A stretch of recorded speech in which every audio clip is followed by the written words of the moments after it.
Chucky, and I'm your friend to the end. Heidi-ho. My memory of Child's Play, going to see Child's Play, was just such a great character in a movie. Chucky was just the beginning of Kevin's animatronic work. This was an important film for him. It was beyond me.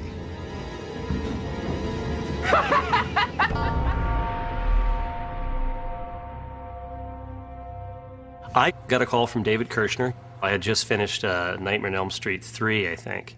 And there was an animatronic head in that I had done. Again, it was just had just some simple cables that, moved Freddy's eyelids and his brows and cheeks and mouth and stuff like that, and that was it.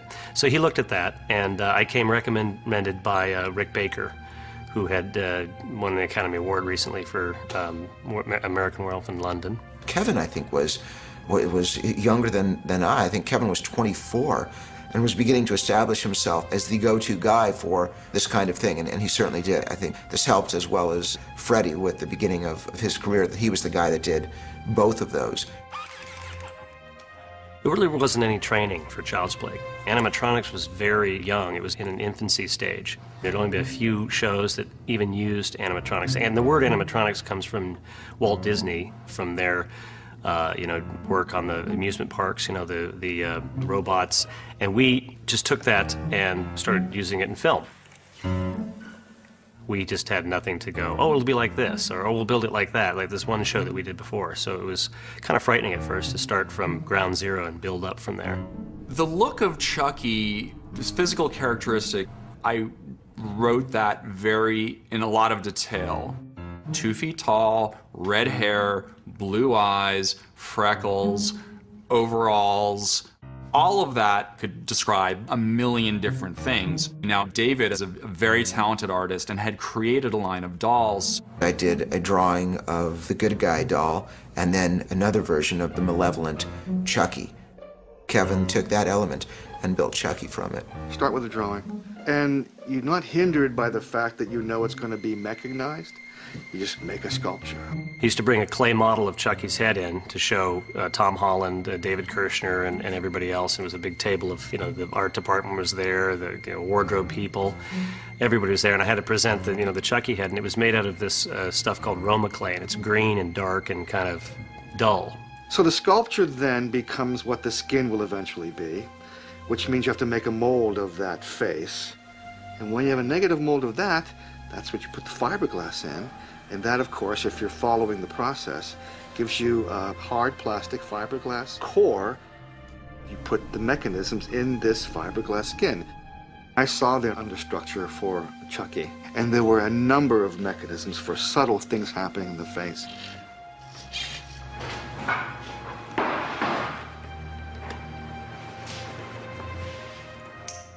In one head, it could look sweet, and then it could instantly get angry, and and those little tiny features would suddenly become devilish. There's one puppeteer that just does the eyes. His job is to blink them, move them left and right, up and down, all that stuff, and that's it. Then you've got a guy that does the brows and the cheeks. You have another guy that just does the mouth. So he's doing the jaw with a mechanism that goes on his head. Maggie. Yeah, Aunt Maggie. They put an L-shaped bracket in the jaw, so we can do that movement. This is the most intricate head. We put a test skin on it for now, just with some flesh tone on it. So we could practice with it. It's probably one of the most difficult things because Steve's got to coordinate jaw movement with lip movement to get him to pronounce A-E-I-O-U and all the vowels. I-O-U. And then he moves the lips with little joysticks with his fingers.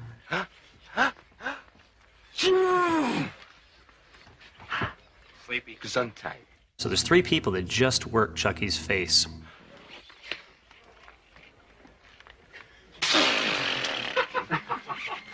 I get you wet? I seem to recall that what Kevin did with Chucky was there was a kind of a developmental stage of it's a doll at first, and then it kind of became progressively a bit more human. But I think what that does is psychologically as an audience, you start to believe that it's a bit more alive. The doll slowly begins to change. It becomes more human. So that the skin quality had to change. It had to go from shiny plastic toy-like into more fleshy looking, more human. It had to have little moles and freckles on it. His eyes got deeper. The eyes went from that sweet kind of sparkling blue to almost this translucent blue. And Kevin came up with that. Brad has great piercing blue eyes, so we wanted to replicate that. They immediately almost suggest something evil because you can almost see through the blue. We even talked about putting beard shadow on him, but we decided against that, grow a mustache or something, but we opted not to do that.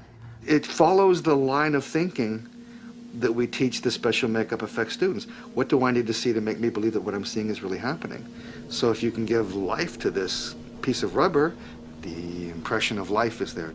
Within the makeup effects world, there is kind of a community of artists that are constantly kind of pushing the envelope for the majority of things. So you do different techniques.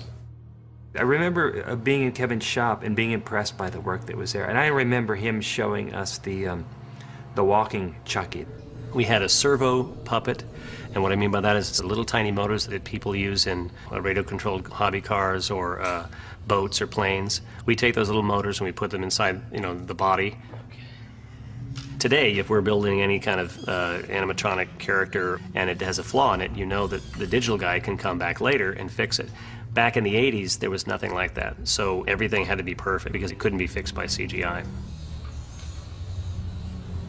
We were nervous the first 2 weeks, but after the guys got a little relaxed, they began to goof off and began to kind of do things on the fly. They could come up with spontaneous moves, and if Tom Holland was watching a rehearsal and he saw something that they did on almost like as an accident, he would say, hey, repeat that, do that again.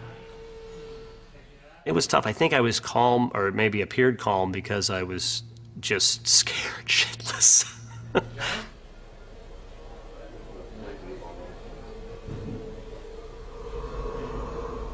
Hi, it's me, Chucky. What do you think?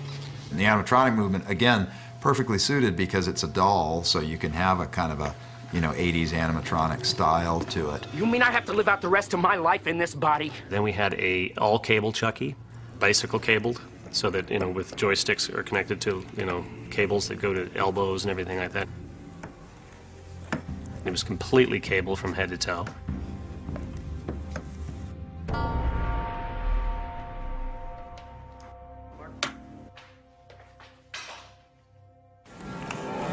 Give me the power, I beg of you! A rod puppet Chucky.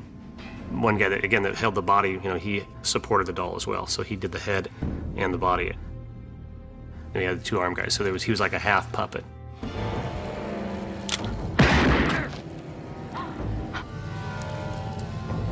We also had a screaming, kicking, self-contained, flailing Chucky. And we put a drill motor inside of his body. And it was all self-contained. And that would move his legs, basically like a screaming little child having a fit on the floor. That's how that one worked.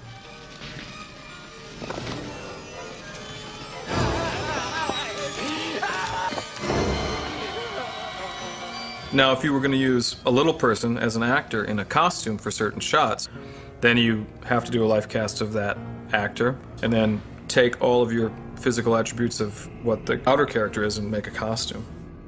I thought that the moments with the little person in the costume and overscale sets to make it the right size were great, because it really kind of opened it up, and suddenly there's this thing, running and scrambling. Great use of mixed bag approach. The value of having physical pieces in front of actors is quite important, and many directors still value that. It was really a fun process, and even fun to discuss it now as to what we tried to do to bring Chucky from this very gentle form to something that would truly terrify people 20 years later.